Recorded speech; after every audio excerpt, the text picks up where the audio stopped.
Ok, pas tous, bien-aimés frères et sœurs. Hier, c'était Trump qui a parlé avec Vladimir Poutine. Aujourd'hui, c'est Marco Rubio qui a appelé Sergei Lavrov. C'était exactement le 15 février 2025. Les deux se sont entendus pour le rétablissement des relations diplomatiques entre les deux pays. Cette fois-ci encore, l'Europe, on l'a oublié. La question de l'Ukraine a été abordée. Et Lavrov a dit que dans cette affaire, il faut tenir compte des intérêts russes. Et nous savons tous quels sont les intérêts russes. C'est que la partie qui est occupée là, c'est fini, oubliez ça. Ça c'est 1. 2, l'Ukraine ne rentrera jamais dans l'OTAN. 3, les Européens ne doivent pas venir négocier avec la Russie, y compris l'Ukraine. Ils ne seront pas sur la table de négociation. C'est une affaire entre les États-Unis et la Russie. Les Européens ont perdu leur souveraineté parce qu'ils comptaient sur les États-Unis pour faire la guerre contre la Russie. Maintenant, les États-Unis se trouvent en situation difficile. Les États-Unis sont en position de faiblesse. Les amis, retenez ça. Les États-Unis sont en position de faiblesse. Ils sont obligés d'adopter le profil bas.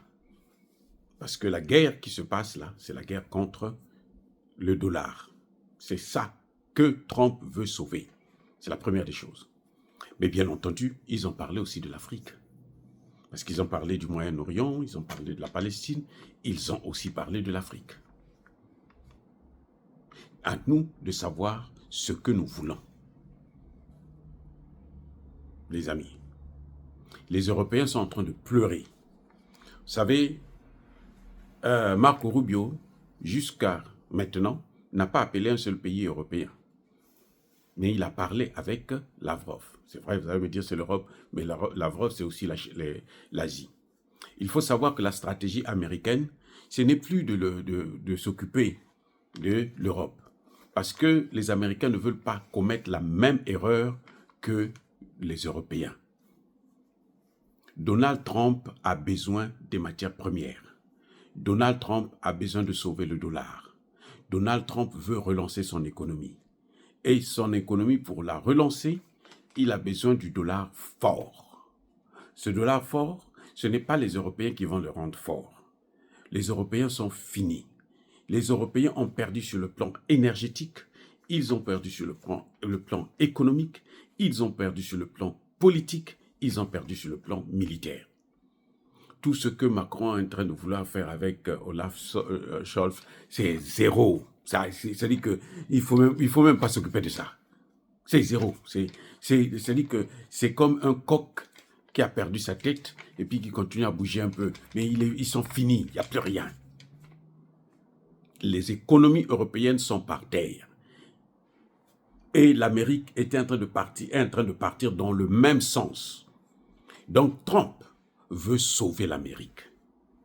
Ce qui me semble, à mon avis personnel, très difficile. Ce qu'il peut faire, c'est ralentir. Essayer de retarder un peu. Parce que c'est pas aussi facile que ça. C'est pas aussi facile que ça.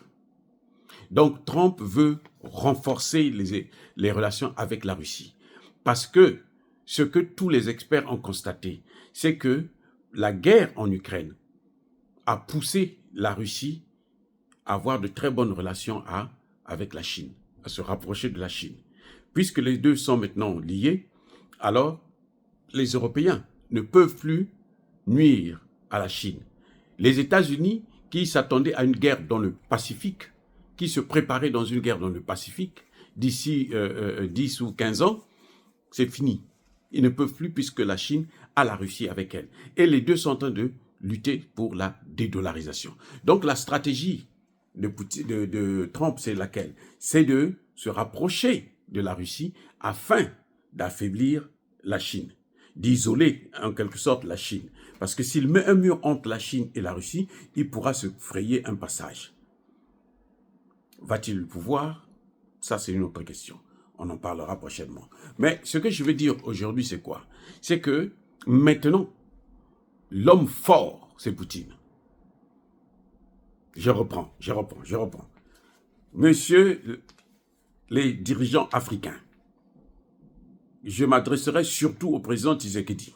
C'est le moment de négocier avec Poutine. C'est le moment de rencontrer Poutine. C'est le moment de parler avec Poutine.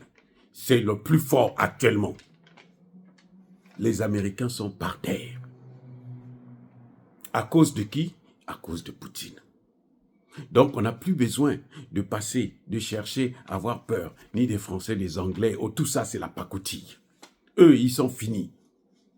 Si Tshisekedi leur donne encore le pouvoir, tant pis pour lui.